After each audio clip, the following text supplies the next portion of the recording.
নমস্কার বন্ধুরা, তোমরা সব কেমন আছো? আশা করি ভালো আছো। পম্পা কিচেন চ্যানেলে তোমাদের সবাইকে স্বাগত জানাই। আজ তোমাদের সাথে আবারও একটা নতুন রেসিপি শেয়ার করতে চলে এসেছি বন্ধুরা। আজকে বানাবো মাছের ডিমের ভাজা, তো ঝুড়ো ঝুড়ো করে। তো দেখো, মাছের ডিম নিয়ে নিয়েছি বাটিতে, ভালো করে ধুয়ে পরিষ্কার করে লবণ হলুদ মাখিয়ে রেখে দিয়েছিলাম। তো দেখো, তার জন্য দেখো কড়াই বসিয়ে নিয়েছি। কড়াইয়ের মধ্যে জল দিয়ে দিয়েছি, জলটা গরম হয়ে এসেছে। মাছের ডিমটা যে জমাট বেঁধে থাকে সেটা খুলে নেওয়ায়, ভালো করে খুলে নেওয়ার জন্য গরম জলের সাহায্য নিতে হয়। তো বন্ধুরা দেখো, গরম জল দেওয়ার পরে মাছের ডিমটা নাড়াচাড়া করছি, একটুতেই খুলে যাচ্ছে। তো দেখো, এখন একদম পুরো ছানার মতো পুরো ডিমটা খুলে গেছে, তো জমাট বেঁধে আর নেই।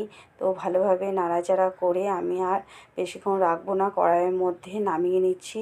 তো দেখো, কড়াইয়ের মধ্যে তেল দিয়ে দিলাম, সর্ষের তেল, প্রায় 5 থেকে 6 চামচ মতো। তেলটা গরম হয়ে এসেছে। তো বন্ধুরা দেখো, পেঁয়াজ কুচি করে নিয়েছি, চিড়ে নিয়েছি লঙ্কাটা। তো বন্ধুরা, পেঁয়াজ আর লঙ্কা দিয়ে তেলের ওপর দিয়ে দিলাম, দিয়ে ভালোভাবে নাড়াচাড়া করে নেব। এগুলোকে ভালোভাবে ভেজে নিতে হবে। তো বন্ধুরা, এর মধ্যে কোনো আমি মশলা অ্যাড করব না, শুধু লবণ দিলাম আর হলুদ দেব একটু, আর কিছু দেব না। তো 2 চামচ মতো লবণ দিলাম আর হাফ চামচ মতো হলুদ দিলাম, কারণ হলুদটা দিলাম মাছের ডিমটা একদম সাদা হয়ে গেছে।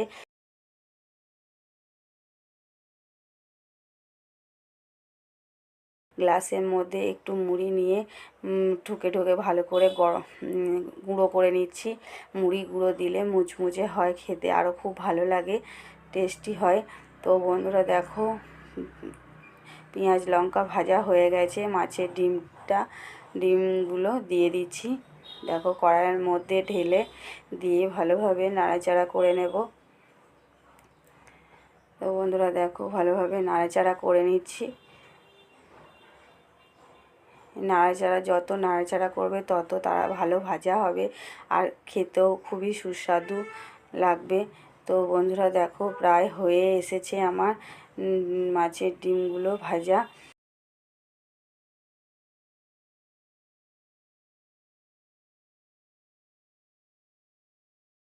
তো বন্ধুরা দেখো, নাড়াচাড়া করে নিচ্ছি। এবার মুড়িগুলো যে গুঁড়ো করে নিয়েছিলাম গ্লাসের মধ্যে, তো মুড়ি গুঁড়োটা দিয়ে দিচ্ছি। অল্প একটু হাফ দিলাম, দিয়ে নাড়াচাড়া করে নিচ্ছি আবার, আর একটু হাফ দিয়ে দেব। দেখো, দিয়ে দিলাম, পুরো মুড়ি গুঁড়োটা দিয়ে দিলাম, দিয়ে ভালোভাবে নাড়াচাড়া করে নিচ্ছি। তো বন্ধুরা, আমার হয়ে এসেছে মাছের ডিম ভাজা রেসিপিটা। কেমন হয়েছে তোমরা অবশ্যই কমেন্টের মাধ্যমে জানিও। আর দেখো, তোমাদের যদি ভালো লেগে থাকে তোমরা বাড়িতে এইভাবে ট্রাই করো, খুব সুন্দর লাগে খেতে, অসাধারণ লাগে। তো তৈরি হয়ে গেল গরম গরম মাছের ডিম ভাজা রেসিপি। তো বন্ধুরা,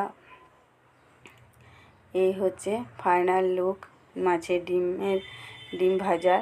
তো বন্ধুরা, আমার এই চ্যানেলটিকে যদি তোমাদের ভালো লেগে থাকে অবশ্যই লাইক করো, শেয়ার করো, কমেন্ট করো, আর বন্ধুরা সাবস্ক্রাইব করতে ভুলো না।